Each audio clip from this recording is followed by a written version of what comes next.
Bien, muy buenos días, estimados compañeros y compañeras, ¿cómo les va? Gracias, licenciado. Buenos ¿Ya días. listos para estudiar? Buenos días, don Carlitos. ¿Listos Listo, para Lick. empezar a estudiar un rato? Así es, Lick. Así Ah, es. qué excelente. Bueno, vamos a empezar a estudiar un ratito entonces. Buenos días. Vamos a retomar los temas que dejamos pendientes relacionados con el procedimiento común. Y pues hoy vamos a estudiar un tema que es muy importante, que es el del procedimiento probatorio.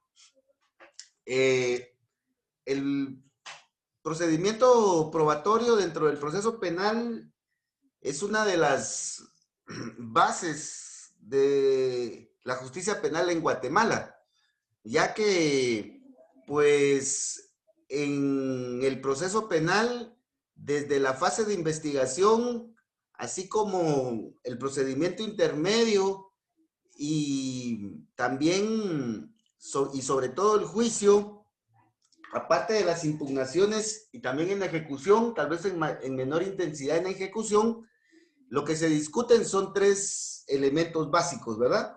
El primero es el de la prueba. El de la prueba es me parece que es el inicial.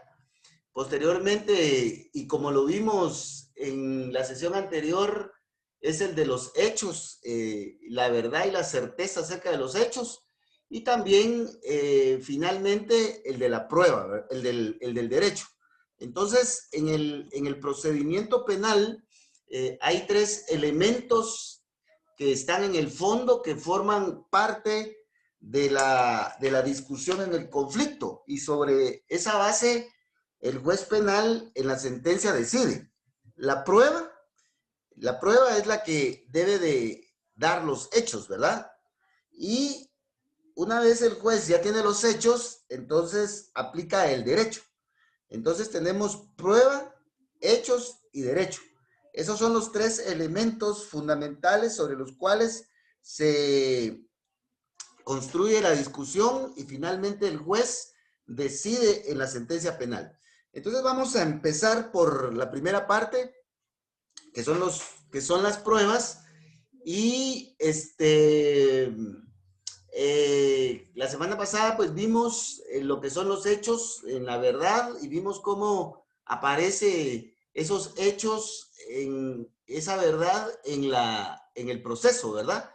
Tanto en la primera declaración, en la fase intermedia, cómo se discute en el juicio, en el debate más que todo, y posteriormente cómo también se debe de tratar la verdad sobre los hechos tanto en la apelación especial como en casación y también en ejecución.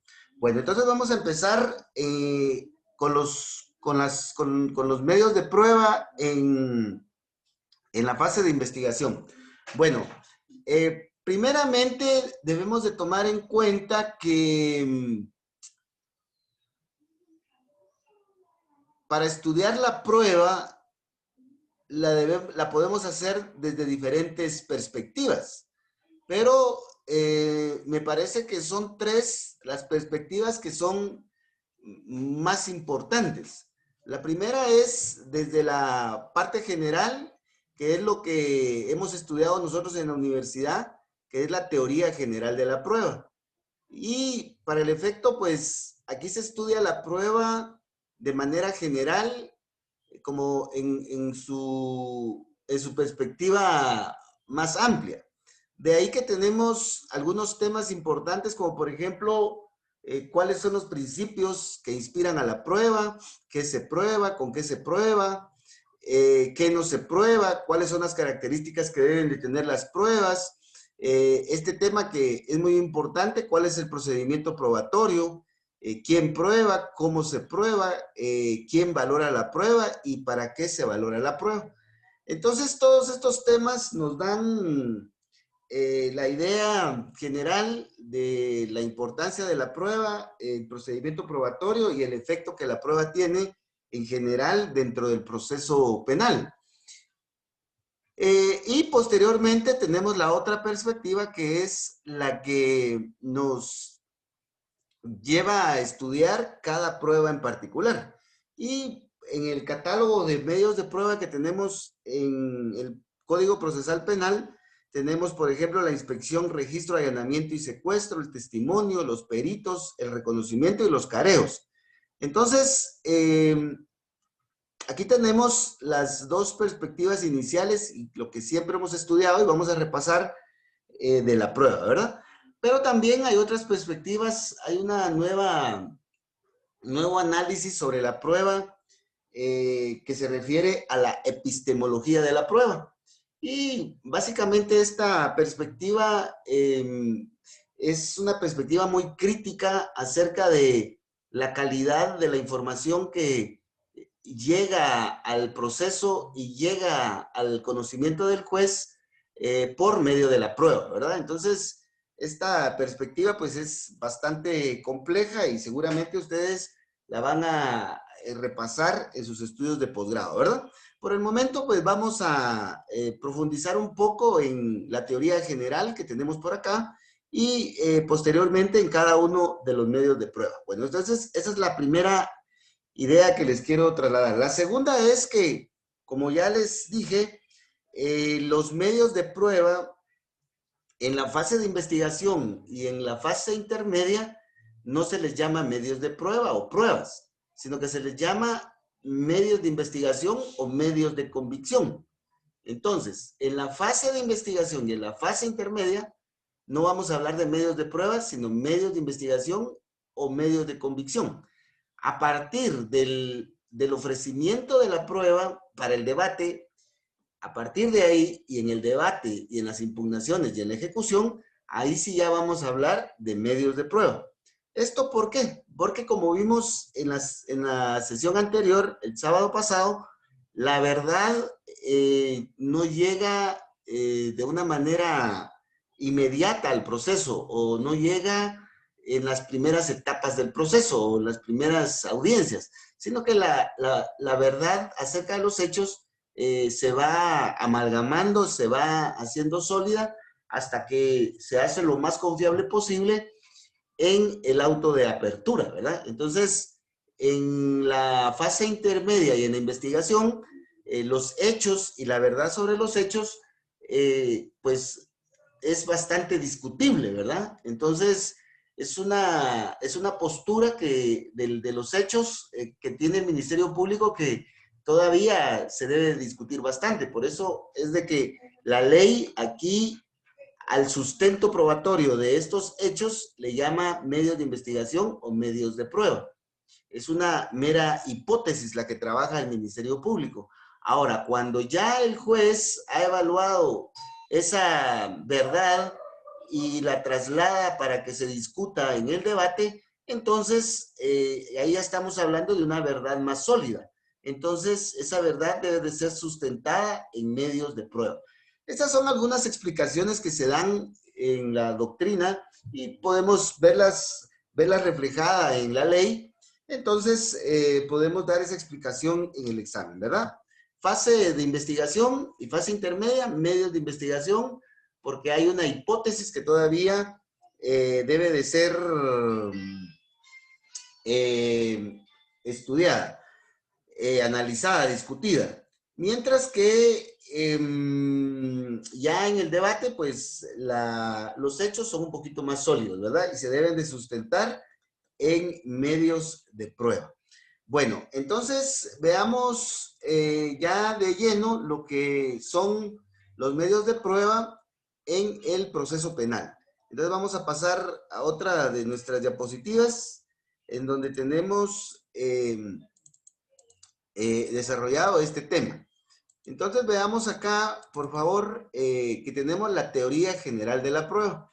Lo primero que debemos de distinguir es la teoría general de la prueba y la prueba, ¿verdad? Son dos cosas diferentes. Aquí, de este lado de la diapositiva, les ubiqué un esquema en donde hago la distinción, ¿verdad? La teoría general de la prueba es la parte del derecho procesal penal. La teoría general de la prueba penal es la parte del derecho procesal penal que tiene como objeto de estudio la prueba, ¿verdad? Lógicamente, esta teoría general de la prueba penal es un conjunto de principios, es un conjunto de conceptos, de instituciones, de doctrinas, de normas jurídicas que estudian la prueba penal, ¿verdad? Y la prueba penal, pues, es precisamente lo que vamos a estudiar nosotros en estas diapositivas. Entonces, por favor, distingamos teoría general de la prueba penal y la prueba penal. Bueno, la teoría general de la prueba penal, para estudiar la prueba, ha construido algunos principios, principios sobre los cuales se construye todo el derecho probatorio penal. Y ya vimos al principio los principios que inspiran al proceso penal, pero esos son principios generales que gobiernan a todo el procedimiento penal. En algunas fases del proceso, por ejemplo, acá en la prueba, hay algunos principios propios, o por ejemplo, en el debate oral y público, hay algunos principios que brillan más, por ejemplo, la oralidad, la inmediación, la celeridad, etcétera. O, por ejemplo, en las impugnaciones hay principios propios de aquellas etapas, por ejemplo, el principio de intangibilidad de la prueba, el principio del el principio del reformatio impeius que vamos a ver. Entonces, hay principios que gobiernan ciertas etapas del procedimiento penal. En este caso, pues, la prueba tiene sus propios principios, que es lo que vamos a repasar aquí rápido en esta diapositiva, ¿verdad?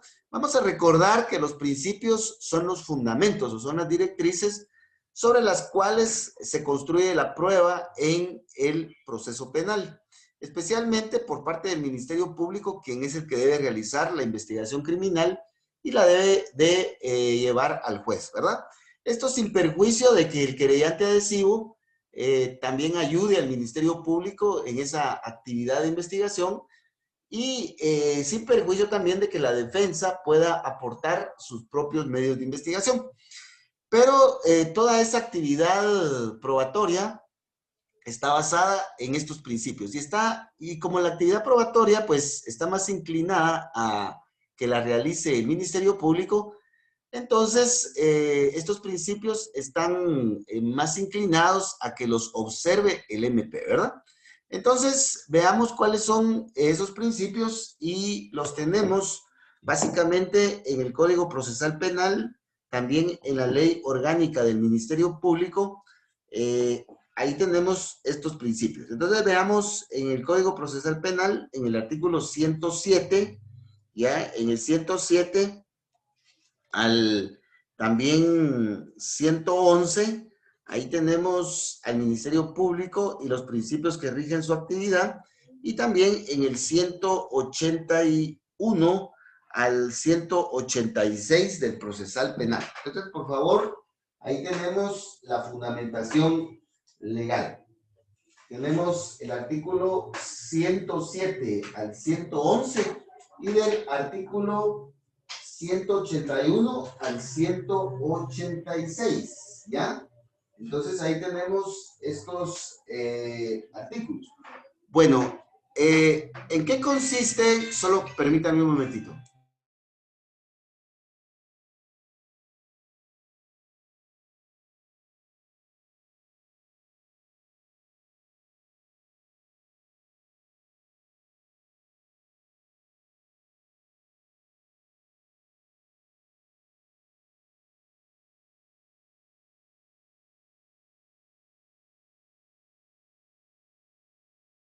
Entonces, disculpen, entonces, veamos de que el primer principio que el Ministerio Público y también las partes, si realizan actividad probatoria, deben de observar es el principio de legalidad, ¿verdad? El principio de legalidad, ese es inevitable. La prueba que se produzca dentro del proceso penal debe de estar conforme a la ley, conforme a la ley. En este caso, vamos a enfatizar un poco más en el Ministerio Público y vamos a ver que el Ministerio Público debe de sujetarse a la ley, ¿ya? Veamos, en el artículo 181 dice, para la averiguación de la verdad mediante los medios de prueba permitidos, y el Ministerio Público debe de cumplir, dice, debe de cumplir estrictamente los preceptos de este código. Dice. El Ministerio Público debe de cumplir estrictamente los preceptos de este código. Entonces, el MP debe de obedecer la ley. Aquí, pues, aparece una crítica que es muy razonable en la justicia penal, ¿verdad? Por ejemplo, pues, sabemos que la delincuencia, pues, actúa libremente, ¿verdad? La delincuencia actúa violando la ley, ya actúa con las dos manos libres, con armas, violando la ley, ¿verdad? Para hacer una representación nada más, ¿verdad? En cambio, el Ministerio Público, pues, tiene las manos atadas para investigar, porque el Ministerio Público no puede actuar tan libremente. El Ministerio Público debe de observar la ley y debe de tener mucho cuidado en no violentar la ley. Entonces, aquí tenemos dos cosas. La delincuencia actúa en contra de la ley, pero el Ministerio Público debe de actuar conforme a la ley. Y esto, pues, muchas veces, pues, limita mucho al Ministerio Público, pero debemos de recordar que no podemos atacar la delincuencia con ilegalidades. No podemos, el Estado no puede violar sus propias leyes con tal de atacar la delincuencia, ¿verdad? Entonces, el Ministerio Público tiene una doble tarea ahí, ¿verdad? Porque debe de atrapar a la delincuencia que actúa violando la ley, y aparte debe de respetar la ley, debe de tener cuidado de no violentar la ley. Entonces, este es el juego que se juega en la justicia penal, dice Alberto Binder, ¿verdad? Entonces, el Ministerio Público debe de respetar, en todo caso, cada uno de los preceptos legales. Es más, el código le dice debe de respetar estrictamente, dice la ley. Bueno, entonces en eso consiste el principio de legalidad. También tenemos otro principio que es el de objetividad. Este principio de objetividad implica de que el Ministerio Público no debe de actuar de manera subjetiva o de manera imparcial, ¿verdad? El Ministerio Público debe de averiguar la verdad. Veamos el artículo 108 y también el artículo 181. Y ahí dice que el Ministerio Público en sus actos debe de velar por la averiguación de la verdad de manera objetiva. Es decir, de que el Ministerio Público no debe de actuar con sesgo, debe de actuar de manera malintencionada o con fines políticos o con fines estadísticos o por venganzas privadas o para cubrir o llamar la atención para encubrir otro tipo de cosas, ¿verdad? El Ministerio Público debe de lograr averiguar la verdad por medio de medios de prueba con criterio objetivo. Veamos en el artículo 108, al final dice que el Ministerio Público aún puede pedir a favor del imputado. Dice. Entonces, si los medios de prueba, por ejemplo, apuntan al sindicado, pues el Ministerio Público lógicamente lo debe de intimar en la primera declaración, debe de acusarlo al concluir la fase de investigación, debe de pedir la condena en el debate oral y público. Pero si los medios de investigación sustentan la posible participación del sindicado en los hechos. Ahora, si los medios de investigación no apuntan a la posible participación del sindicado en los hechos, entonces el Ministerio Público debe de pedir a favor de él, ¿verdad? En ese sentido, pues, la objetividad del Ministerio Público aún puede favorecer al sindicado, ¿verdad? En la práctica se ha visto, por ejemplo, cuando el Ministerio Público concluye la investigación, el Ministerio Público solicita el sobreseimiento, por ejemplo, ¿verdad? El Ministerio Público, al concluir la investigación, le dice al juez: señor juez, el Ministerio Público ha concluido la investigación y de los medios de investigación ha logrado establecer que el sindicado pues no tuvo participación en el hecho, ¿verdad? Por lo que el Ministerio Público solicita que este caso sea sobreseído. Entonces ahí podemos observar nosotros cómo el Ministerio Público pues actúa de manera objetiva, ¿verdad? Porque no va a acusar solo por acusar, sino que las decisiones del Ministerio Público deben de tener un sustento técnico, deben de tener un sustento legal. Ese es el criterio que debe de manejar. No debe de manejar ningún otro tipo de criterios. Por ejemplo, con tal de bloquear una candidatura política, pues le vamos a iniciar un antejuicio o vamos a pedir la orden de aprehensión, o con el objetivo de una venganza privada, pues vamos a meterlo preso, ya que no podemos de otra forma. O sea, ese tipo de criterios deben de quedar fuera de la actividad probatoria del Ministerio Público en el proceso penal. Bueno, tenemos también otro principio, que es el principio de oficiosidad, que está en el artículo 181. Ese artículo 181 es muy valioso, así que por favor, póngale mucha atención. En el artículo 181, veamos que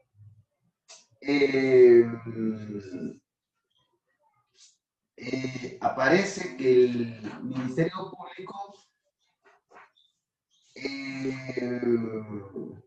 debe de actuar de manera oficiosa. Dice el Ministerio Público debe de procurar por sí la averiguación de la verdad. Es decir, que no hay que estarle pidiendo al Ministerio Público que investigue, no hay que estarle presentando memoriales, ni estar leyendo a recordar ahí a su oficina, a los auxiliares fiscales y a los fiscales para que investiguen. El fiscal y el auxiliar fiscal deben de ordenar el caso, deben de ordenar qué medios de investigación necesitan y deben de hacerlos y diligenciarlos sin necesidad de que se lo estén pidiendo, porque de manera oficiosa, de manera por instancia propia, deben los auxiliares fiscales y los fiscales procurar la averiguación de la verdad. Ese principio es principio de objetividad. Lógicamente, pues, este principio tiene sus excepciones, ¿verdad? Vamos a ver, por ejemplo, en los delitos dependientes de instancia particular, el Ministerio Público no puede actuar de oficio, ¿verdad? Debe de esperar que el agraviado inste al Ministerio Público, pero esa es una excepción. Veamos en el artículo 24, dice: para la persecución por parte del Ministerio Público, la persecución dependerá de la instancia particular. Entonces, en los delitos de lesiones leves, lesiones culposas, amenazas, allanamiento, etcétera, todos esos delitos que están en el 24 ter, ahí sí el Ministerio Público necesita de instancia particular, es decir, que la víctima llegue a pedirle que investigue, ¿verdad? Entonces, por favor, ahí en el 181, anoten que esa es la excepción. Lo mismo pasa con los delitos de acción privada. Por ejemplo, los delitos relativos al honor, daños, violación o revelación de secretos, etcétera. Todos esos delitos también, aquí el Ministerio Público, es más, no investiga, sino que aquí el que investiga es el agraviado, porque es acción privada, ¿verdad? Entonces, el principio de la oficiosidad gobierna en todo su esplendor en los delitos de acción pública. Por ejemplo, el caso del asesinato, del homicidio, del robo agravado, del crimen organizado, del narcotráfico. Ahí el Ministerio Público debe, desde el principio, actuar de oficio, ¿verdad? En cambio, en los delitos pendientes de instancia particular, al principio debe de esperar que el agraviado lo inste, ¿verdad? Presente la denuncia. Y por otro lado, ya cuando el agraviado ha instado, entonces el Ministerio Público sí debe de actuar de manera oficiosa, ¿verdad? En los delitos de acción privada, ahí no tiene intervención el Ministerio Público, porque aquí es el afectado, el agraviado, el querellante exclusivo, se le llama, es el que debe de presentar los medios de prueba. El Ministerio Público no tiene intervención aquí, ¿verdad? Bueno, entonces veamos también que si los fiscales o los auxiliares fiscales obstaculizan la averiguación de la verdad, por ejemplo, dejan de investigar o tergiversan la investigación penal, también pueden incurrir en delito, ¿verdad? Por favor, veamos nuestro código penal. Veamos, por favor, el Código Penal y ahí vamos a encontrar los delitos en los que puede incurrir los fiscales y los auxiliares fiscales del Ministerio Público si dejan de procurar la verdad. Entonces, veamos en el Código Penal, en el...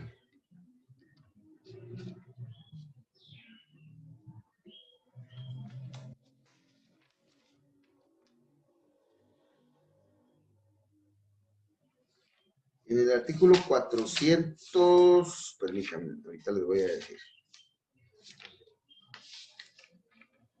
Hay varios artículos, pero hay algunos muy específicos que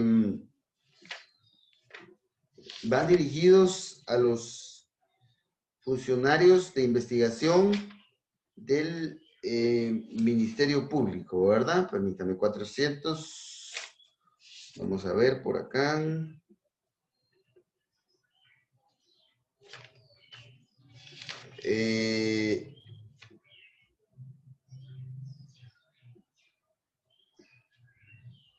Veamos en el artículo 468, dice.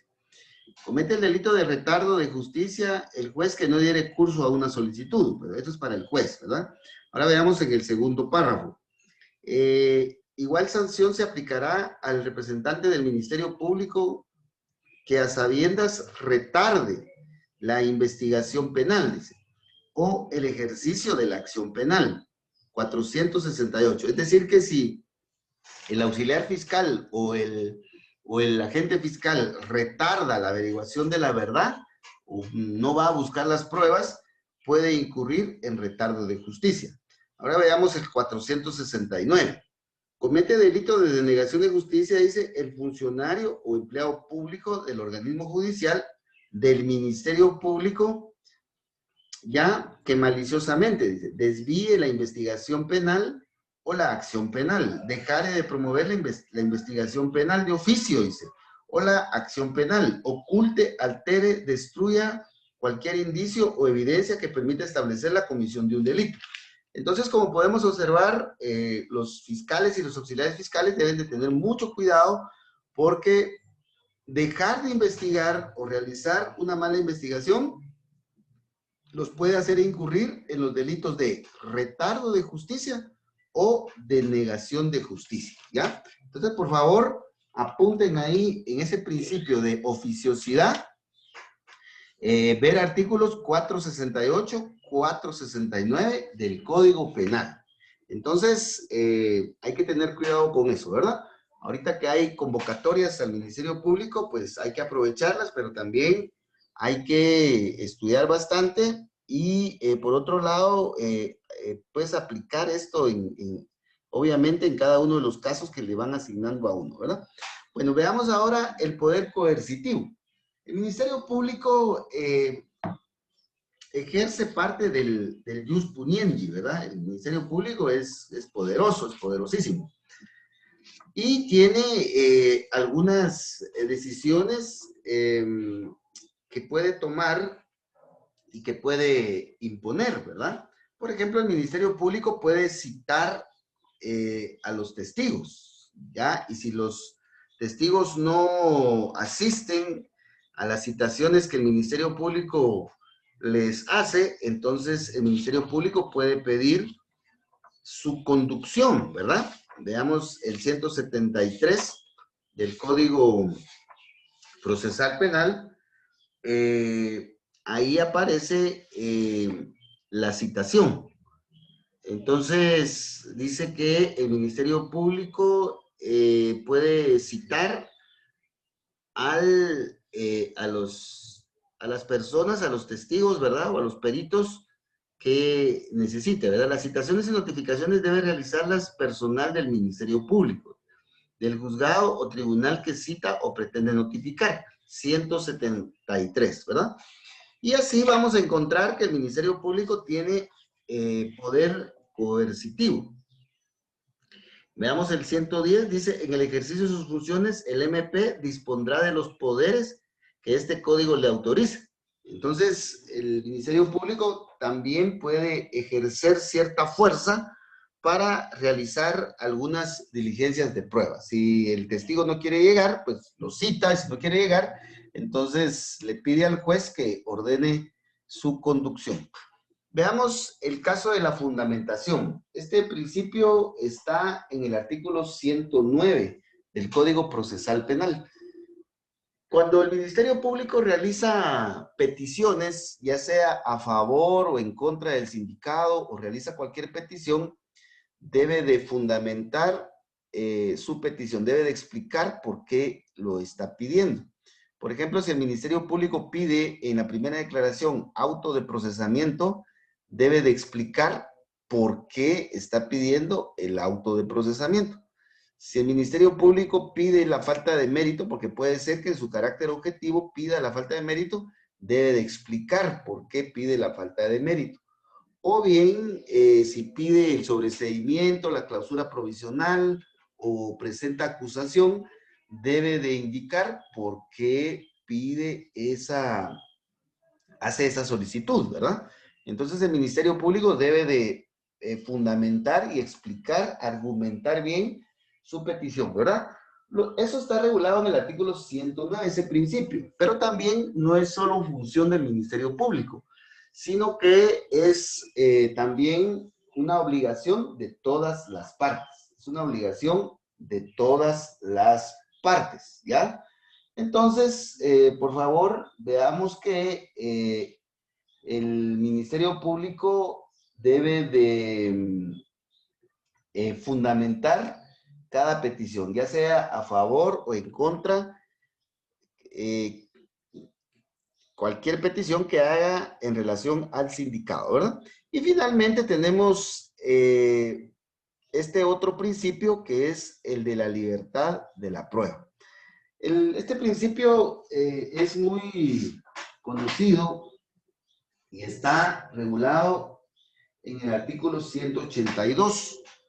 Este principio nos indica que se pueden probar los hechos y las circunstancias de interés en el proceso mediante cualquier medio de prueba, mediante cualquier medio de prueba permitido. Fíjense que aquí es muy importante recordar el procesal civil y mercantil porque, por ejemplo, en el procesal civil y mercantil, en el artículo 128, en la justicia civil solo hay ciertos medios de prueba. Son 7, si no mal recuerdo, son 7 los medios de prueba. Vamos a ver el 128 del procesal penal, perdón, del procesal civil nos dice que son 7 los medios de prueba. Declaración de las partes, declaración de testigos, dictamen de expertos, reconocimiento judicial, documentos, medios científicos de prueba y presunciones. Entonces, en la justicia civil solo se pueden aportar 7 medios de prueba. Entonces, ahí hay limitación.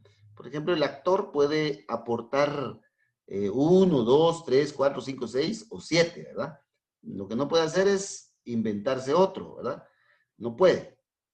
Entonces, ahí tenemos 7 medios de prueba claramente señalados y solo esos se pueden utilizar. Mientras que en materia probatoria penal no es así. Ahí no hay un límite. Si bien es cierto, más adelante vamos a ver algunos medios de prueba, esos medios de prueba nada más son referenciales, esos son los que se pueden utilizar y muchos más.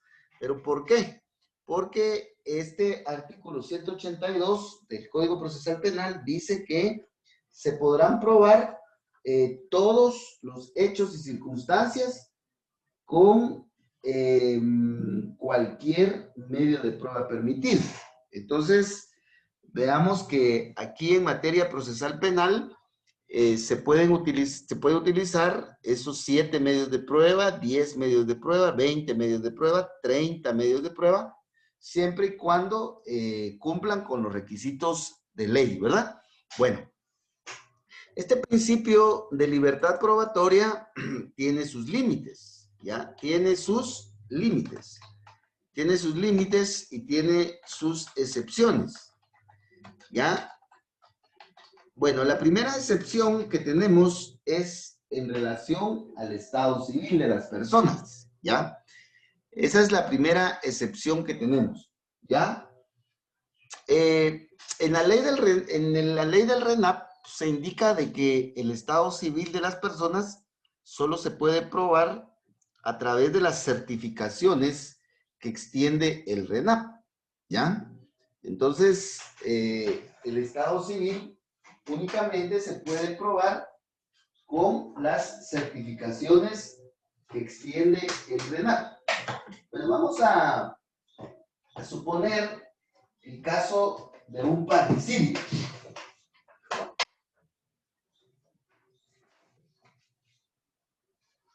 Vamos a suponer el caso de un parricidio. Entonces, para probar que la esposa mató al esposo, hay que probar de que están casados. Entonces, la prueba del matrimonio entre la esposa y el fallecido, ese matrimonio se debe de probar con las certificaciones del RENAP. No se puede probar con testigos o con fotografías o con videos o con mensajes de texto, no, sino que debe de ser con las certificaciones del RENAP. Entonces veamos, por favor, el artículo 6, literal E, y el artículo 83 del Código de la Ley del RENAP, ¿verdad? Repito, artículo 6, literal E, y el artículo 83 de la Ley del RENAP. Ahí dice que el estado civil de las personas se prueba con las certificaciones, ¿ya? Entonces, no podemos probar el estado civil de las personas con cualquier medio de prueba, sino que debe de ser de forma documental con las certificaciones del RENAP, ¿verdad? Bueno, también tenemos otras limitaciones, por favor, aquí en la jurisprudencia de la Corte de Constitucionalidad tenemos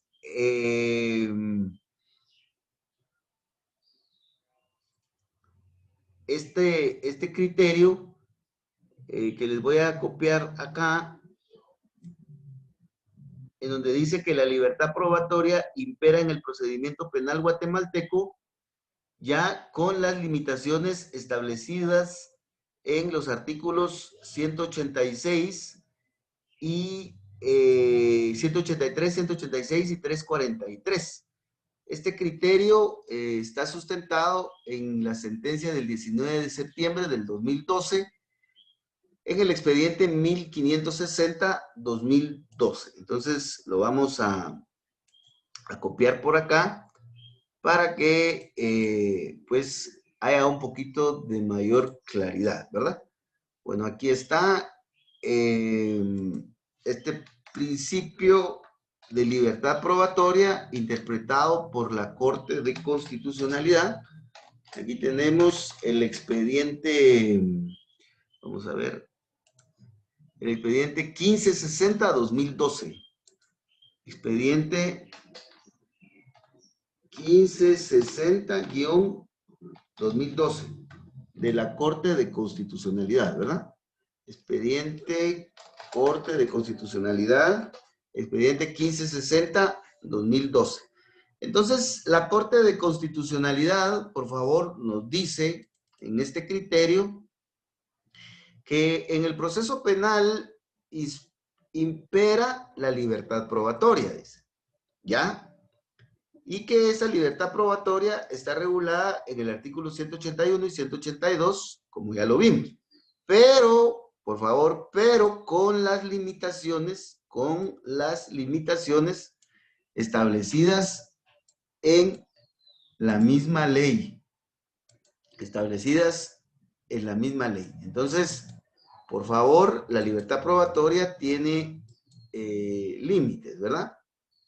Tiene límites, con las limitaciones establecidas en tales artículos, ¿ya? Que facultan al tribunal a rechazar las pruebas de acuerdo con los supuestos establecidos en la ley. El punto es que la libertad probatoria tiene límites. ¿Y cuáles son esos límites? Son los que aparecen en estos artículos. Es decir, que las pruebas deben de tener ciertas características. No es también cualquier medio de prueba, sino que las pruebas deben de tener ciertas características, ¿ya? Entonces, por favor, eso lo debemos de tomar en cuenta porque la Corte de Constitucionalidad nos lo dice en esta jurisprudencia. Bueno, entonces, ¿qué principios inspiran la actividad probatoria del Ministerio Público y de las partes en el proceso penal? Estos, ¿verdad? Bueno, ahora veamos el otro punto. ¿Qué se prueba? ¿Qué se prueba? Bueno, lo que se prueba en el proceso son los hechos y las circunstancias. Recordemos el artículo 5 y el 309 del procesal penal. Ahí dice que son los hechos y las circunstancias las que se prueban, ¿ya? Pero no necesariamente todos los hechos y todas las pruebas. Por ejemplo, los hechos y las circunstancias que se deben de probar son los hechos y circunstancias de relevancia penal. De relevancia penal. Es decir, los que importen o los que sean pertinentes al proceso penal. Por ejemplo, probar si la persona murió o no murió como efecto del disparo, eso sí tiene relevancia penal, ¿verdad? Ese hecho sí tiene relevancia penal. Pero, por ejemplo, probar en un determinado caso, por ejemplo, ¿verdad? Porque eso también depende de cada caso concreto. Si la víctima tenía familia o no tenía familia, o sea, probar eso en determinados casos no tiene relevancia penal, ¿verdad? O si la víctima jugaba fútbol o no jugaba fútbol, o sea, eso en determinados casos no tiene relevancia penal. Puede ser que en otros sí, pero en otros casos no. Entonces, los hechos y circunstancias deben de ser de relevancia penal para ser probados. Por ejemplo, si la víctima murió de un disparo o murió de 20 disparos, esa circunstancia sí es de relevancia penal. Porque, pues, morir de un disparo puede ser un homicidio, pero morir de 20 disparos, ahí ya es un asesinato porque se prueba la alevosía, ¿verdad?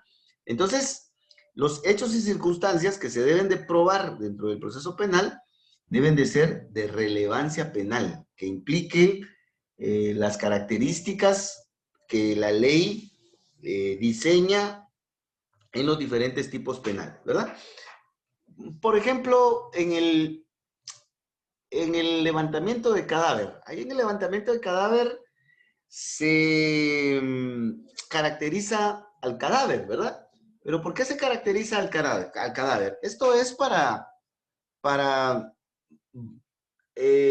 una posible identificación, si es que no lo han identificado. Por ejemplo, si iba con pantalón de lona, si tenía un tatuaje en la mano, si era colocho o era canche, o sea, todo ese tipo de características, pues se anotan ahí en la, en el acta de levantamiento de cadáver para una posible identificación. Pero de ahí ya no tiene mayor relevancia, ¿verdad? Entonces, eso es lo que debemos de evaluar de los hechos y circunstancias que se deben de probar, ¿verdad? Ahora,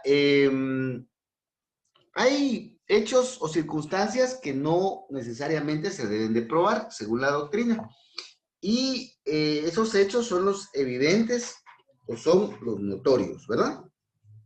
Por ejemplo, no vamos a probar en el que cuando hay mucho sol, pues hay mucho calor, ¿ya? Cuando hay mucho sol, hay mucho calor. Eso no hay necesidad de probarlo, porque eso es obvio, es evidente, ¿verdad? O, por ejemplo, que las personas cuando se meten a la piscina, pues lo hacen con traje de baño, por ejemplo. Eso no hay que probarlo porque es muy evidente, ¿verdad? Salvo que haya alguna excepción, pues ahí sí, pero de lo contrario, no hay necesidad, ¿verdad? Cuando hablamos, por ejemplo, de hechos notorios, veamos el artículo 184.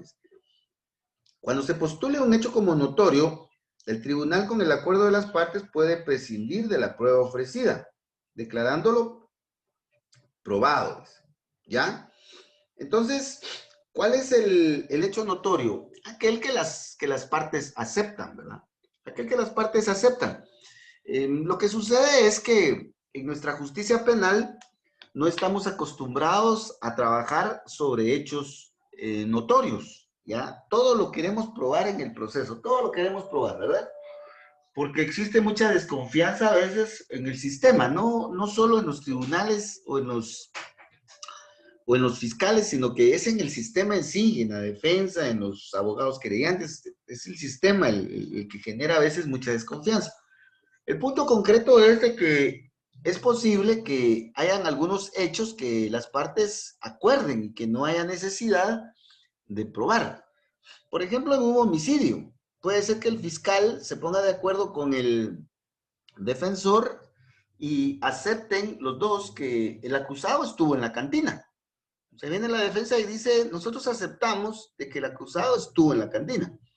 Lo que no aceptamos es de que el acusado haya tenido un problema en la cantina con la víctima. Eso no lo aceptamos, ni tampoco aceptamos que el acusado le haya disparado a la víctima y le haya causado la muerte. Entonces, el hecho de que el acusado estuvo en la cantina, eso ya no se va a discutir, porque ya lo aceptó la defensa. Lo que se va a discutir es lo otro, ¿verdad? Entonces, cuando un hecho es aceptado por las partes, se debe de postular como un hecho notorio y se debe de relevar de prueba, dice. Ahí el artículo, ¿qué artículo es? El 184 del Código Procesal Penal. Bueno, entonces ¿qué es lo que se va a probar en el proceso? Los hechos y circunstancias, excepto los hechos notorios, es decir, los aceptados por las partes, y los evidentes, aquellos que son lógicos, que forman parte de nuestra propia experiencia. Bueno, ahora, ¿qué no se prueba en el proceso? Lo que no se prueba en el proceso es el derecho. El derecho no se prueba en el proceso, ¿ya? Porque el derecho lo sabe el juez. Al juez hay que llevarle pruebas. Eso es lo que hay que llevarle al juez, pruebas, ¿ya? Pruebas son las que hay que llevarles al juez. Y entonces el juez va a deducir de las pruebas los hechos y a esos hechos le va a aplicar el derecho. Entonces, al juez no hay que llevarle el derecho, no hay que decirle, mire, señor juez, con esta fotocopia le pruebo el texto del artículo 181 del procesal penal, o con esta copia del diario oficial le pruebo la existencia del Código Procesal Penal. O sea, eso eso es inadecuado, porque el derecho lo sabe el juez o lo debe de saber. Lo que hay que llevarle al juez son pruebas, y esas pruebas deben de decirle al juez cómo sucedieron los hechos, ¿verdad? Entonces, en el proceso penal no se prueba el derecho, sino que lo que se prueban son los hechos. Pero esta regla también admite algunas excepciones. Veamos, por favor, en la diapositiva, que no se prueba el derecho, excepto el derecho consuetudinario. El derecho consuetudinario sí se debe de probar. Pues, creo que platicamos un poco acerca de que actualmente, pues, se está absolviendo a algunos acusados de violación por haber eh, tenido relaciones sexuales con mujeres jóvenes indígenas menores de 14 años. Pero en este caso, estos acusados pues han cumplido con todo el ritual matrimonial de las comunidades indígenas y han formado una familia. En ese sentido, pues hay que probar eso, ¿verdad? Hay que probar en el proceso penal de que el acusado es miembro de esa comunidad indígena o de otra comunidad indígena. Hay que probar que en esa comunidad indígena hay un procedimiento matrimonial. Hay que probar de que la esposa consintió y la familia consintió el matrimonio y que el acusado cumplió con todo el procedimiento. Y además hay que probar que el acusado pues forma una familia con la señora joven y que pues no abusó de ella o no la engañó, etcétera, ¿verdad? O que el acusado hubiera estado casado o situaciones similares, ¿verdad? En ese sentido, pues hay que probar eso en el tribunal, ¿verdad?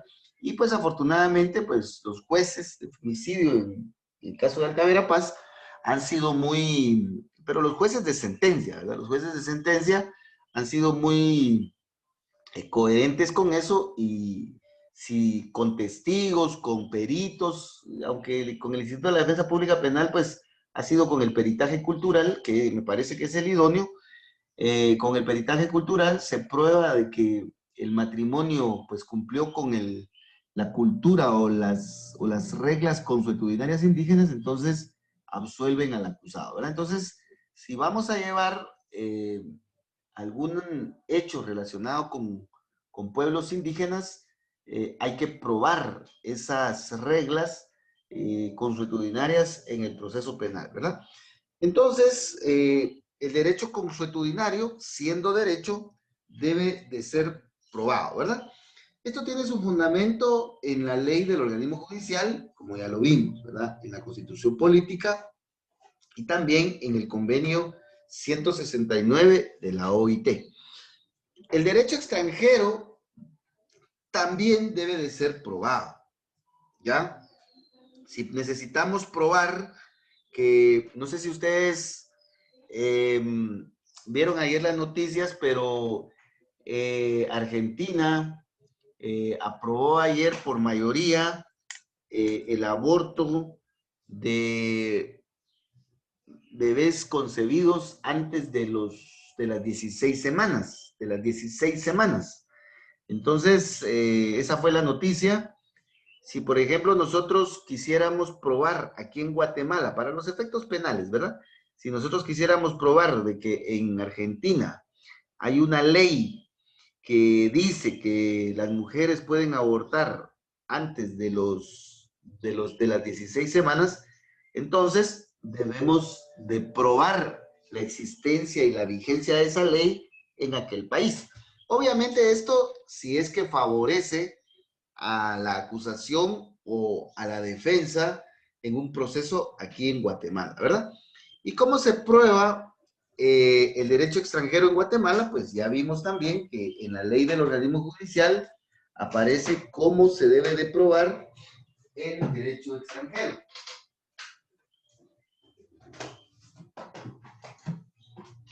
El derecho extranjero se debe de probar, como lo dice la ley del organismo judicial, y esto también ya lo repasamos un poco,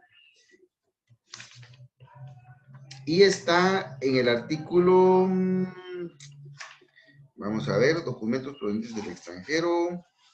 Tenemos el 37.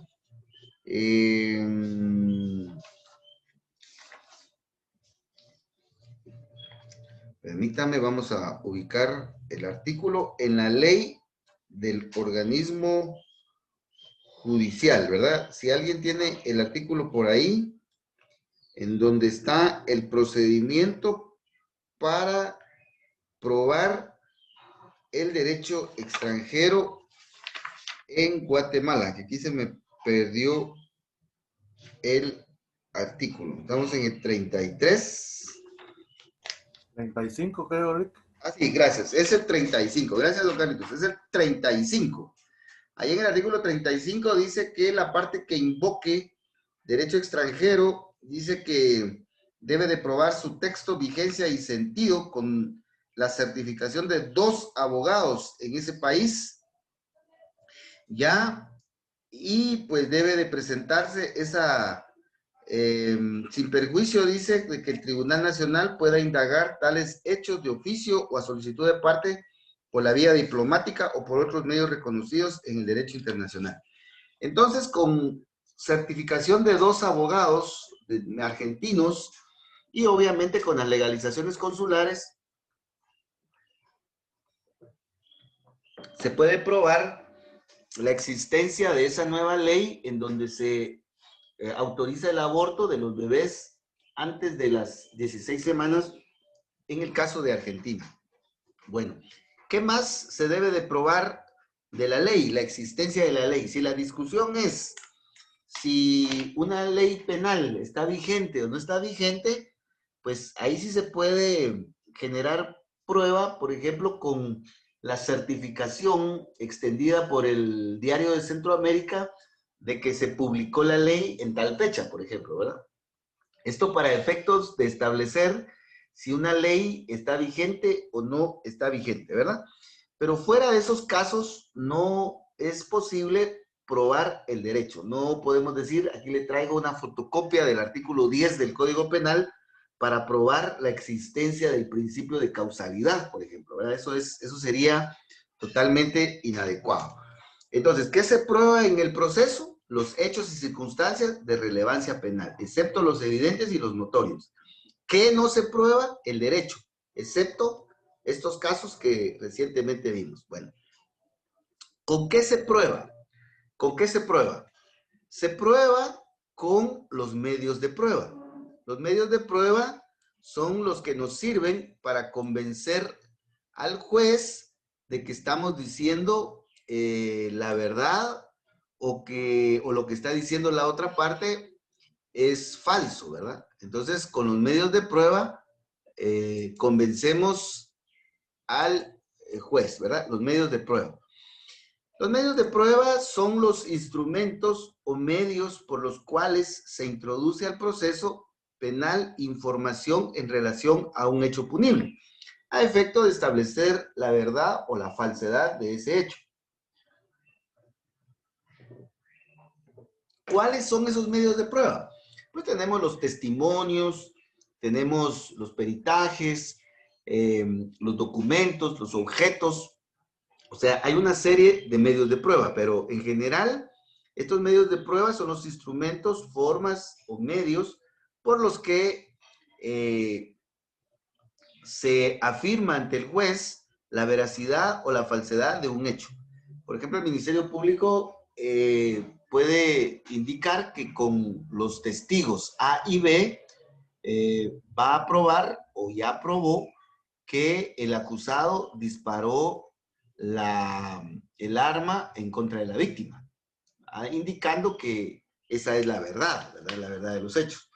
El defensor puede indicar de que con el documento tal, con una certificación extendida por Migración de Guatemala, va a probar que el acusado el día de los hechos no estaba en Guatemala, sino que estaba en el extranjero. Entonces, los medios de prueba en este caso serían los testigos que invoca el Ministerio Público y el documento que invoca la defensa, ¿verdad? Entonces, los testigos y los documentos son medios, son instrumentos, son formas que las partes utilizan para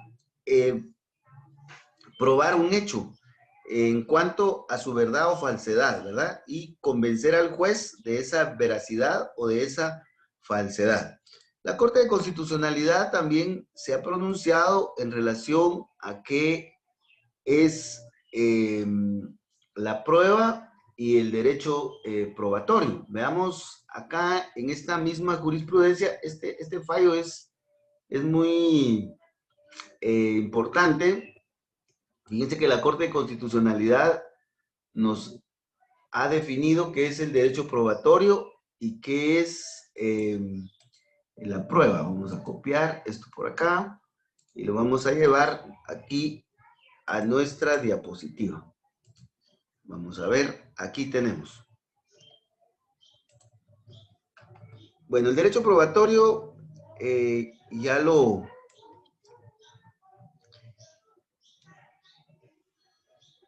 vimos. Vamos a copiarlo por acá.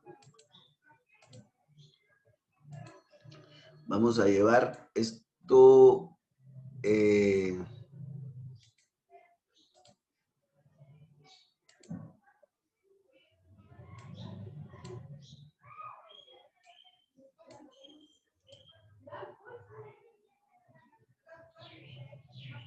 bueno, aquí tenemos lo que es el derecho probatorio según la Corte de Constitucionalidad, ¿verdad? Vamos a ver, permítanme. Es el expediente 1560-2012. Vamos a ver, aquí tenemos CC, expediente 1560-2012. Entonces, según la Corte de Constitucionalidad, pues, esto debemos de entender por derecho probatorio, ¿verdad? Bueno, probatorio penal. Pero ahorita lo que nos interesa es lo que es la prueba, ¿verdad? La prueba. ¿Qué es la prueba? La prueba es la actividad que propone demostrar la existencia o inexistencia de un hecho, la verdad o falsedad de una afirmación, siendo su objeto demostrar los hechos para resolver la litis. Entonces, aquí la Corte de Constitucionalidad nos explica que debemos de entender 1560-2012 por prueba, ¿verdad? 1560-2012. Entonces, esta es jurisprudencia de la Corte de Constitucionalidad que nos ayuda a comprender un poquito más lo relacionado al derecho probatorio. Siempre el medio de prueba debe de estar dirigido a probar un hecho, ¿ya? Y a probar la veracidad o falsedad de ese hecho para convencer al juez, ¿ya? Vamos a poner aquí, para convencer al juez. El juez es el destinatario, ¿verdad? A él queremos convencer de que el acusado le disparó a la víctima. Y lo convencemos porque el testigo A y B declararon de que lo vieron disparando. La defensa quiere convencer al juez de que el acusado no estuvo en el momento del disparo en la cantina, sino que estaba en el extranjero y le presenta un documento. Entonces, el medio de prueba es ese instrumento, ¿verdad? Que lleva el objetivo de probar la verdad o falsedad sobre un hecho para convencer al juez respecto de ese extremo, ¿verdad? Y lo mismo dice la Corte de Constitucionalidad en este fallo, ¿verdad? Bueno, vamos a seguir analizando los medios de prueba en particular y entrando a la parte final la mañana de hoy, ¿verdad? ¿Qué características deben de tener las pruebas? ¿Qué características deben de tener las pruebas? Pues ya vimos que las pruebas deben estar limitadas, deben de estar limitadas porque deben de tener ciertas características, ¿ya? De lo contrario, el juez las debe de rechazar. ¿Y cuáles son esas características? Son las que mencionó la Corte de Constitucionalidad aquí en el artículo 183, 183 y 343 del Código Procesal Penal, ¿verdad? Bueno, la prueba debe de ser útil, debe de ser pertinente, legal, no abundante, idónea y sobre todo necesaria.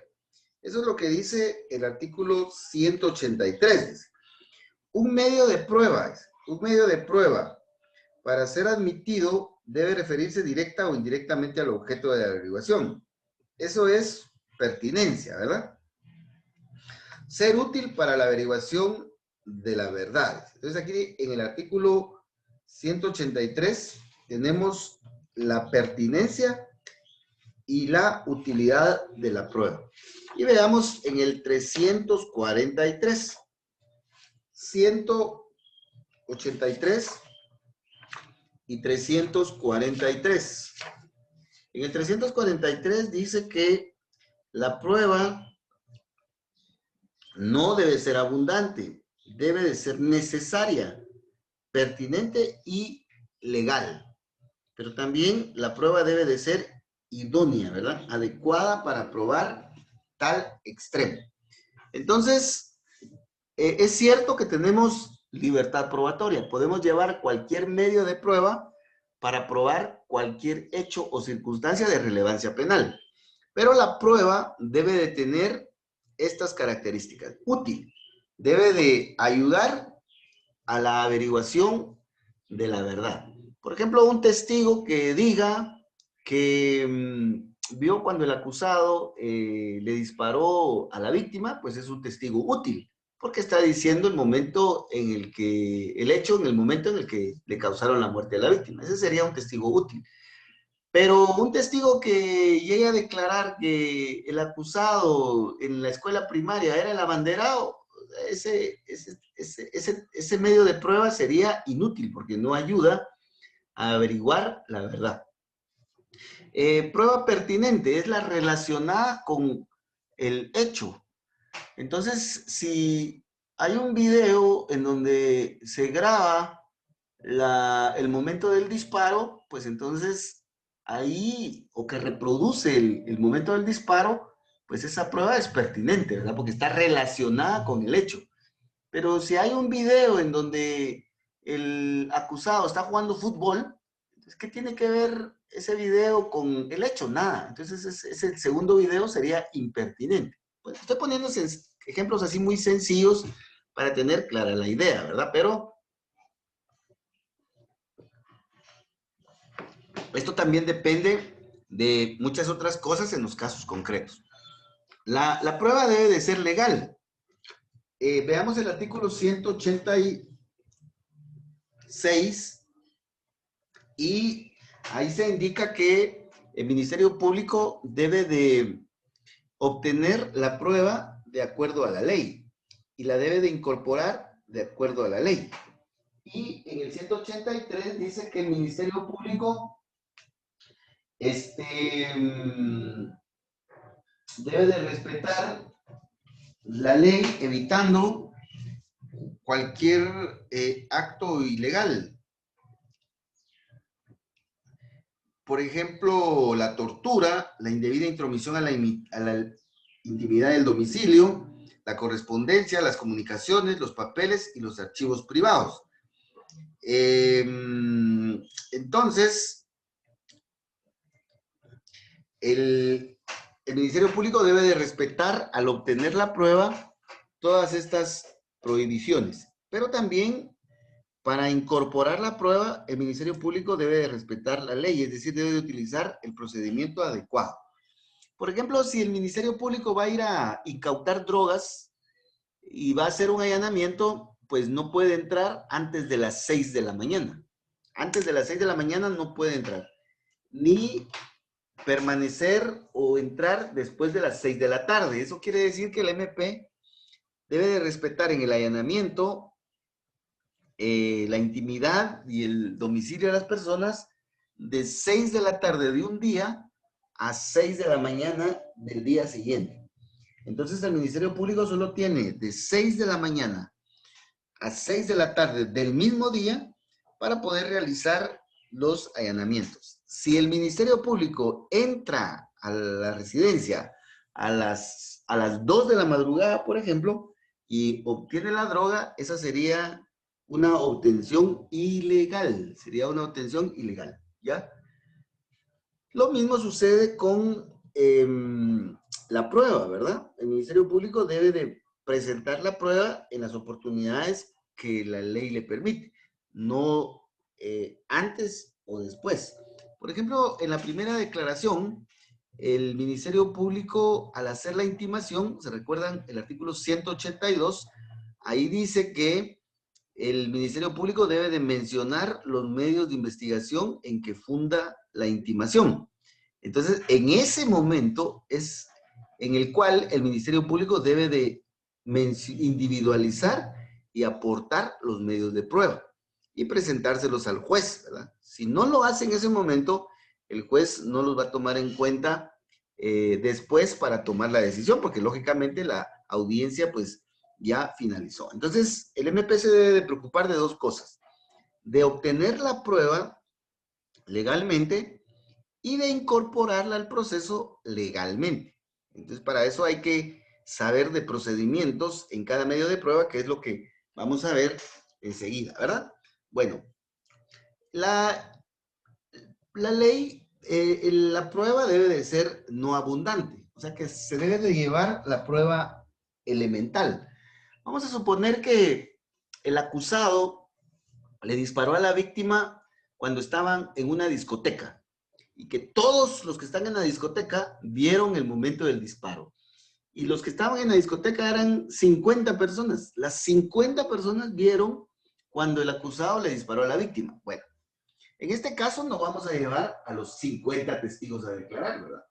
Vamos a llevar a los más adecuados, a los que estuvieron más cerca, a los que estaban cerca del acusado, de la víctima, y los que tuvieron mayor posibilidad en su visibilidad, que posiblemente puedan ser unos 3 o unos 5, ¿verdad? Ahí sí no hay límite. Pero no vamos a llevar a los 50 testigos, ¿verdad? A las 50 personas que estuvieron ahí en la discoteca. Entonces, la prueba debe de ser no abundante. La prueba debe de ser idónea, debe de ser adecuada para probar un determinado hecho, ¿verdad? Por ejemplo, probar el estado civil con testigos no es adecuado, no es idóneo, ¿verdad?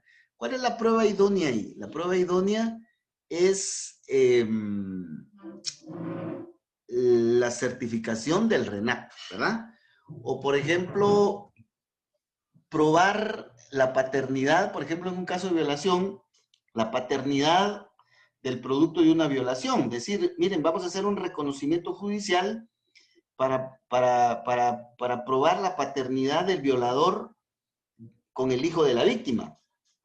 Y vamos a hacer un reconocimiento judicial para ver cómo se parecen. Miren, son iguales.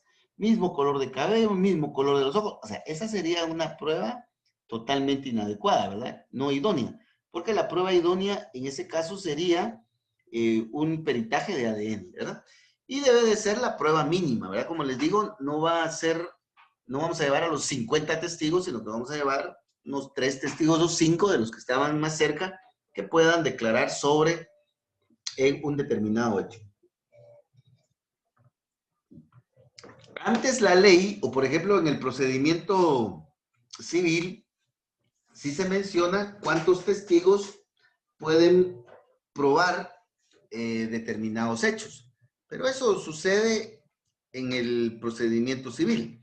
En el procedimiento penal no se indica un número determinado de testigos, ¿ya? Sino que en el procedimiento penal se deja a la razón del juez el permitir 2 o 3 testigos que consideren necesarios, ¿verdad?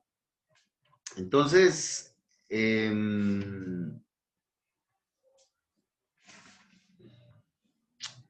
Veamos en el artículo 142 del procesal civil, porque es por eso les decía que procesal civil sí, ¿verdad? Cada uno de los litigantes, dice, puede presentar hasta 5 testigos sobre cada uno de los hechos. O sea que en procesal civil, en la justicia civil, en el 142, tercer párrafo del Código Procesal Civil y Mercantil, sí aparece un número, ¿verdad? Hasta 5 testigos. 5. En cambio, procesal penal no. Ahí no dice, mire, ahí lleva 5, 10, 15, no dice. Pero debe de ser un número razonable, ¿verdad? Los jueces normalmente permiten 3 o 5 testigos. Por ahí más o menos está la media, ¿verdad? Bueno, vamos a seguir avanzando porque esto es importante, por favor. Encontramos ahora el otro tema que es ¿cuál es el procedimiento probatorio? Bueno, afortunadamente, pues la Corte de Constitucionalidad también se ha pronunciado sobre cuál es el procedimiento probatorio en materia procesal penal. Y para el efecto, pues se los tengo aquí en esta diapositiva, el procedimiento probatorio. Miren que hay unos fallos ahí en la Corte de Constitucionalidad muy buenos que tienen mucha doctrina y entonces aquí se los traigo para que puedan ustedes verlos o buscarlos ahí en la página de la Corte y verlos con mayor, más despacio, ¿verdad? Bueno, en la Corte de Constitucionalidad, en relación al procedimiento de la actividad probatoria, nos dice lo siguiente, dice, que corresponde a las partes en cada fase llevarle pruebas al juez. O sea, el juez va a estar sentado ahí en su despacho esperando a que el MP, a que el querellante adhesivo o el defensor le lleven las pruebas. El juez no se va a levantar y va a ir a buscar a los testigos, va a ir al RENAP a pedir certificación. No, el juez no va a hacer eso. El juez va a estar sentado esperando que las partes les lleven las pruebas. Así es el sistema. El juez juzga, no investiga. Las partes son las que tienen que investigar, ¿verdad? Ese es chance del MP y de las partes, pero no del juez. El juez debe de esperar a que las partes les lleven las pruebas. Entonces dice, el procedimiento de la actividad probatoria y el rol de participación de los sujetos procesales en cada fase es el siguiente. Dice que a las partes les corresponde ir a buscar las pruebas, es decir, recabar medios de prueba o investigar circunstancia que le es propia al ente encargado de la investigación y a las partes, ¿ya? Entonces, el MP es el que tiene que ir al RENAP, tiene que ir a la escena del crimen, tiene que ir a citar a los testigos, tiene que hacer y deshacer. El defensor es el que debe de ir a buscar a sus testigos, debe de ir a ver dónde los consigue, etcétera, ¿ya? Y lo mismo el querellante adhesivo se va a ayudar al MP. Esa es una actividad propia de las partes. La Corte de Constitucionalidad dice que también parte del procedimiento es el ofrecimiento. Dice. El ofrecimiento debe de estar en la forma y oportunidad previstas en la ley, la cual está sujeta a las partes según sus intereses. Bueno, yo puedo tener un testigo o puedo tener un documento en la oficina, ahí en la fiscalía, o como dicen los compañeros de aquí de COAN, en la fisca. Yo puedo tener mi prueba ahí en la oficina, pero si no la llevo, si no se la presento al juez, el juez no me la va a pedir, no me va a ir a buscar a mi oficina, sino que yo se la debo de llevar al juez a su despacho, ¿verdad? Y lo debo de hacer en las oportunidades que la ley indica, ¿verdad? Por ejemplo, si es en la primera declaración, es al momento de la intimación. Ahí es cuando yo le debo de mencionar al juez qué medios de investigación tengo, ¿verdad? Veamos el artículo 82 del Código Procesal Penal. Dice, el juez le concederá la palabra al fiscal para que intime los hechos, ¿ya? Así como la descripción de los elementos de convicción existentes. Entonces, esos elementos de convicción son los medios de investigación que posteriormente van a hacer las pruebas que el Ministerio Público aporta para convencer al juez, ¿verdad? Entonces, ahí en la primera declaración, ese es el momento, ¿verdad? Ahora veamos, por ejemplo, en la fase intermedia. En la fase intermedia, el Ministerio Público lo debe de hacer al momento, en el caso de la acusación, de presentar la acusación. Veamos el 332 bis. Ahí está, dice. Veamos, por favor, en el artículo 332 bis, en el numeral 3, dice los fundamentos recibidos de la imputación, expresando, dice, los medios de investigación utilizados, ¿ya? Entonces, en la acusación es en ese momento en el que hay que mencionarlos, dentro de la acusación. ¿En qué momento el Ministerio Público va a ofrecer las pruebas para el debate? Pues debe de ser en la audiencia previa al debate, según el artículo 343 del procesal penal. ¿Y en qué momento debe de llevar los testigos al proceso? En el debate oral y público. Entonces, por favor, el ofrecimiento debe de hacerse en la oportunidad que la ley prevé. Por eso es de que debemos de saber bien el procedimiento, ¿verdad? Admisión, dice la Corte de Constitucionalidad. Fase en la cual el juzgador hace un examen de los medios probatorios para establecer si los admite o no. Es decir, que el juez va a evaluar si la prueba es pertinente, es útil, es idónea, es abundante y si es lícita. Y si cumple con estos requisitos, pues la admite. Si no, la rechaza. ¿Para qué el juez va a escuchar a los 50 testigos? No tiene sentido.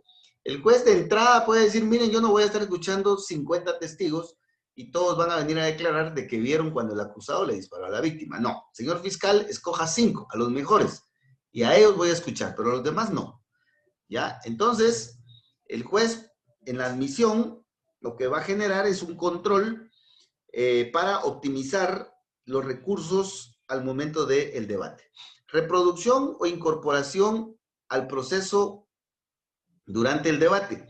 En esta fase se diligencian los medios de prueba debidamente admitidos. Es aquí donde las partes podrán ejercer el derecho al contradictorio haciendo las protestas del caso, debiendo tener presente la posibilidad de que en esta fase pueden aún ofrecerse prueba nueva. Pero esa es la excepción, ¿verdad?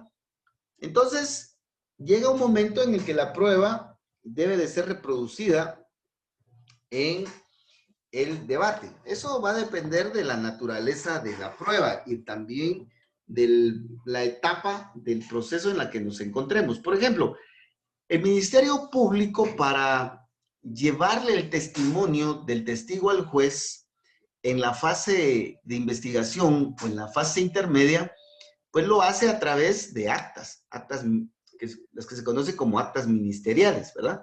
El testigo en la fase de investigación va a declarar ante el Ministerio Público. No está el juez, no está el defensor, va ante el Ministerio Público. Y el Ministerio Público recibe la declaración en un acta. Y esa acta es la que le presenta al juez en la fase de investigación y en la fase intermedia. Bueno, ahora en el debate, ahí sí el testigo va a declarar, como diría el Chavo, personalmente en persona ante el juez, es decir, de manera presencial. Esa es la regla general, ¿verdad? Entonces, veamos por favor que esa reproducción o incorporación va a depender de la etapa del proceso. Lo que sucede es de que aquí la Corte se refiere únicamente al debate porque este fallo que estamos analizando del expediente 1560-2012, este fallo se emitió con ocasión a la discusión del ofrecimiento de pruebas para el debate. Por eso es de que la orientación de esta doctrina está hacia el debate, ¿verdad? Pero podemos ampliar indicando que durante la investigación y la fase intermedia, el Ministerio Público documenta la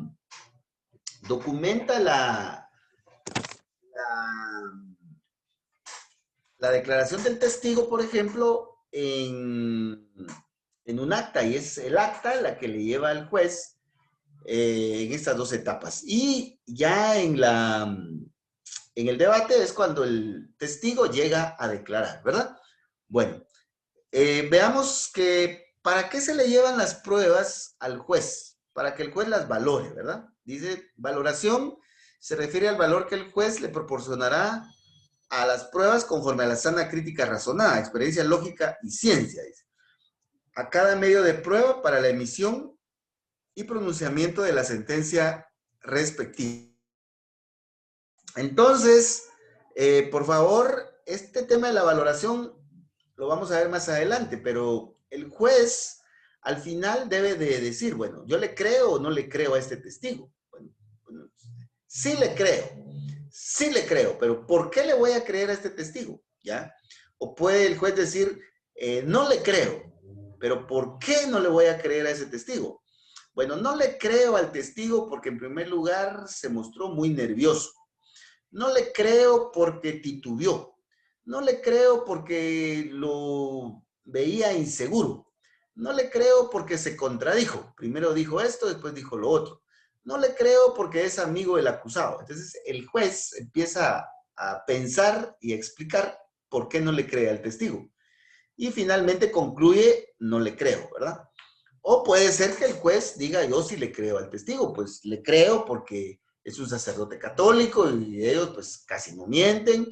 Lo otro es que son autoridades de la iglesia. Además, el sacerdote pues fue coherente, se vio muy sincero, etcétera, etcétera, etcétera. Entonces el juez, cuando hace este análisis de por qué le cree o no le cree a una prueba, está en el proceso de valoración. Esta valoración el juez la va a hacer hasta en la sentencia, hasta en la sentencia, ¿ya? En la sentencia después del debate.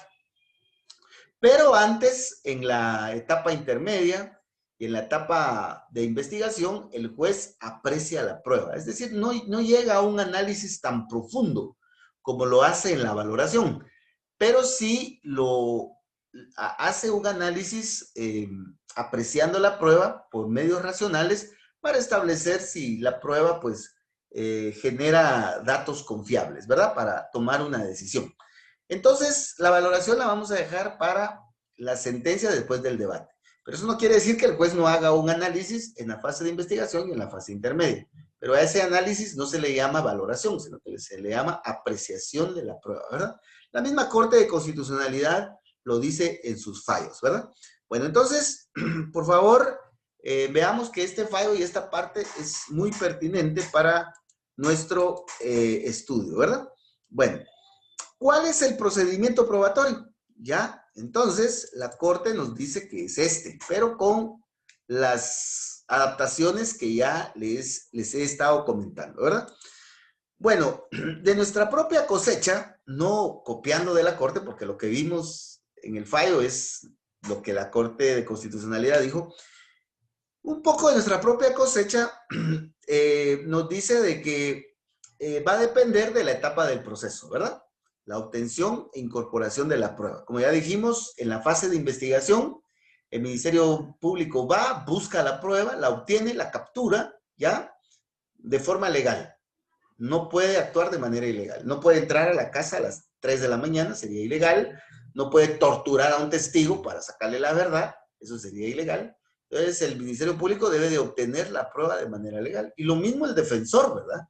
El defensor no puede llevar una prueba al proceso sobornando al testigo, ¿verdad? O llevando testigos falsos, porque entonces eso implicaría violentar el proceso y como lo vamos a ver en un ratito, es delito, ¿verdad? Es delito llevar testigos falsos al proceso. Entonces, en la fase de investigación se busca los medios de prueba y se incorporan al proceso. Bueno, el MP, por ejemplo, las pruebas testimoniales las documenta, ¿verdad? En acta. Las pruebas periciales también las utiliza a través de los dictámenes. Los objetos muchas veces les saca fotografías, les hace una descripción en un acta, o sea, le da diferente tratamiento a los diferentes medios de prueba. Ahora, ¿qué pasa con el querellante? Pues el querellante puede ayudar al Ministerio Público proponiéndole medios de investigación para que el Ministerio Público los diligencie, ¿verdad? Si no, el Ministerio Público no los quiere diligenciar, entonces el querellante puede ir con el juez, porque para eso el juez controla al Ministerio Público para que obligue al Ministerio Público a realizar el medio de investigación. Ahora veamos el caso de la defensa. Aquí el artículo 315 nos ayuda bastante, ¿verdad? La defensa, y dice, y a las personas a quienes se les haya dado intervención, que en este caso sería el querellante, la defensa y el querellante y sus abogados, dice, podrán proponer medios de investigación, ya, al MP. Si el MP no los lleva a cabo, ya, entonces el interesado, es decir, la defensa o el querellante, pueden ir con el juez, ya, para que valore la necesidad de la práctica del medio de investigación propuesto. Entonces, finalmente es el juez el que debe de decirle al Ministerio Público si va a realizar el medio de investigación o no, ¿ya? Entonces, por favor, veamos este 315 que es muy valioso. En la etapa intermedia, el Ministerio Público, ya dijimos, 332 bis, debe de adjuntar todos los medios de investigación a la acusación. Aquí hay un poquito de mayor libertad porque algunas veces los querellantes llevan sus medios de prueba cuando no están muy de acuerdo con el MP, llevan sus medios de prueba directamente a la audiencia y ahí los presentan, ¿verdad? Y la defensa, pues también, ¿verdad? Muchas veces lleva sus medios de prueba, sus medios de investigación, perdón, y los presenta en la audiencia de fase intermedia. Entonces ahí estamos hablando de incorporación.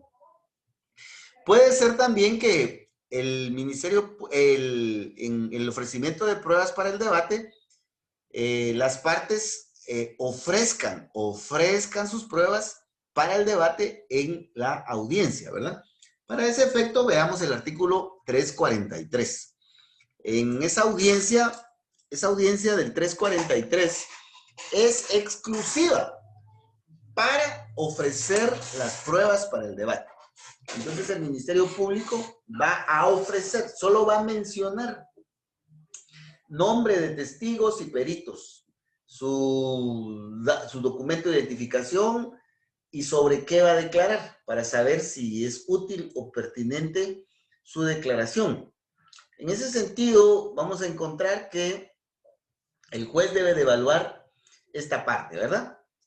Y va a admitir o va a rechazar los medios de prueba atendiendo a los criterios que ya vimos, ¿verdad? Utilidad, pertinencia, legalidad, abundancia, idoneidad y necesidad.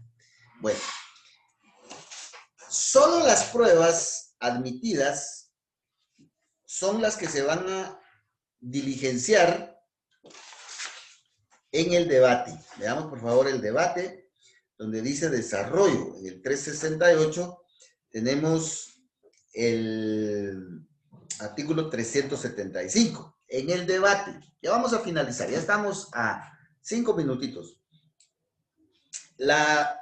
Dice que la recepción de pruebas, después de la declaración del acusado, el presidente procederá a recibir las pruebas en el orden indicado.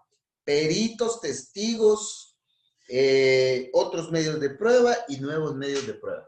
O sea, en el debate es el momento en el que el testigo debe llegar personalmente ante el juez y el perito debe llegar personalmente ante el juez a declarar, ¿verdad? Bueno, y en las impugnaciones ya no se recibe prueba, ni en la apelación especial ni en la casación, ahí no se recibe prueba. Solo en la apelación especial hay una excepción que vamos a ver en su oportunidad de recibir prueba, pero es básicamente en relación a la forma en la que se realizó un determinado procedimiento. Veamos en el artículo 400, permítanme, donde está lo relativo a la prueba.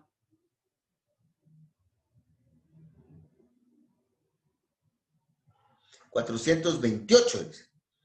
Ya, solo cuando el recurso de apelación especial se trate verse sobre un defecto de procedimiento, solo en ese caso se puede producir prueba en el recurso de apelación especial. En el recurso de casación no se recibe en ningún caso prueba. Y en el recurso de revisión, aquí sí se pueden recibir pruebas, ¿ya? Pero esto es por la naturaleza del recurso de revisión. Veamos el artículo 458, dice, inmediatamente después de admitida la revisión, el tribunal dará intervención al MP o al condenado para la recepción de los medios de prueba, dice, que ofreció el recurrente o que crea útiles para la averiguación de la verdad. O sea que en el recurso de revisión sí se puede incorporar prueba. Entonces, por favor, tengamos cuidado en qué momento debemos de aportar la prueba, porque si se nos pasa esa oportunidad, ya no la vamos a poder presentar, aunque tengamos las mejores pruebas, ¿verdad? Bueno, ¿quién prueba? Las partes, ¿verdad? Las partes. Ya lo dijo la Corte, dice que son las partes, el MP y las partes, las que deben de llevar las pruebas. El juez no va a ir a buscar pruebas, ¿ya? No es su trabajo. El juez debe de estudiar, valorar y decidir. Ese es el chance del juez. El trabajo de las partes es ir a buscar pruebas y llevarle las pruebas al juez. ¿Quién valora la prueba? ¿Quién es el que hace el análisis? ¿Quién es el que toma la decisión si le cree o no le cree al testigo? El juez, ¿verdad? ¿Para qué se valora la prueba? Para establecer la verdad judicial y final en la sentencia. El que finalmente va a decidir si el testigo está diciendo la verdad o no es el juez, porque ya sabe que el fiscal dice, mi testigo está diciendo la verdad. Y el defensor, ¿qué es lo que va a decir? Ese testigo es un mentiroso. O sea, cada uno tiene una verdad contraria, pero el que finalmente va a decidir es el juez, ¿verdad? Para eso se valora la prueba, ¿verdad? Bueno, el último tema en relación a la prueba es el de la valoración y los métodos de valoración de la prueba. Más que todo, métodos de valoración de la prueba. Pero este tema es muy extenso y es muy importante. Entonces, si me pueden hacer el favor de darle una leidita para para adelantar un poco, y también si me hacen la campaña de avanzar un poquito con los medios de prueba en particular, con estos que aparecen por acá, ¿verdad? El allanamiento, el reconocimiento, el levantamiento de cadáver, etcétera, que es lo que vamos a estudiar en la próxima sesión para ya ir finalizando con el tema probatorio, ¿verdad? Yo les voy a mandar estas diapositivas para que ustedes puedan ahí tener mayores elementos, ¿verdad? Entonces lo vamos a dejar por acá. Les agradezco bastante y nos miramos el próximo lunes, si Dios así lo permite. Pasen feliz descanso, compañeritos. Igualmente, licenciado. Gracias. Feliz día.